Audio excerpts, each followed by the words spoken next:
කරුණාවන්ත හිත. නිමල් කියන්නේ ගමේ හැමෝම ආදරය කරන පුංචි පිරිමි ළමෙක්. එයා හැම වෙලේම අනිත් අයට උදව් කළා. දවසක් නිමල් පාරේ සෙල්ලම් කරමින් ඉන්නකොට පුංචි කෙඳිරි සද්දයක් ඇහුණා. ඒ සත්‍ය ආවේ පාර අයිනේ තිබුණු පඳුරක් අස්සේ. නිමල් හැමින් සැරේ එතනට ගියා. එතන හිටියේ බඩගින්නේ බයේ ගෙහෙන පුංචි පළු පැටියෙක්. අනේ පව් නිමල්ට දුක හිතුණා. නිමා දුවගෙන ගෙදර ගිහින් කිරි ටිකක් අරගෙන ආවා. ඔහු ඒ කිරි ටික පුංචි පීරිසයකට දාලා බලු පැටියා ළඟින් තිබ්බා. බලු පැටියා කිරි ටික ඔක්කොම බිව්වා. ඔයාගේ අම්මා කොහෙද දන්නේ නේද? නිමල් බලු පැටියව පරිස්සමෙන් අතට ගත්තා.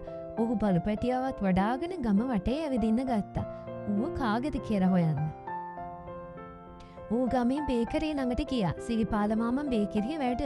සිරිපාල මාමේ මේ බලු පැටියා කාගෙද දන්නවද? නිමල් ඇහුවා. නෑ පුතේ මම දැක්කේ නෑ. ඒත් ඔයා මේ සතාට උදව් කරන එක නම් හරිම හොඳ වැඩක්. සිරිපාල මාමා කිව්වා. ඔහු නිමල්ට කන්න රසවත් බනිස් ගෙඩියක් දුන්නා. නිමල් බනිස් ගෙඩියෙන් කෑල්ලක් කඩලා බලු පැටියට දුන්නා. දෙන්නම එකට වාඩි වෙලා රස කර කර බනිස් කෑවා. ඒ වෙලාවේ එහා ගෙදර ලීනා නැන්ද එළියට ආවා. අනේ ඊ මගේ චූටි පැටි අනේ උදේ ඉඳන් හොයනවා. අය සතුටින් කෑ ගැසුවා. බලු පැටියගේ අම්මත් ලීනා නැන්ද එක්ක එළියට ආවා. පැටියා දුවගෙන ගිහින් අම්මට තුරුල් වුණා. නිමාට ලොකු සතුටක් දැනුණා. ඔයා හරිම කරුණාවන්ත ළමෙක්. නිමල් පුතේ ලීනා නැන්ද නිමාගේ ඔළුව අත ගාලා කිව්වා.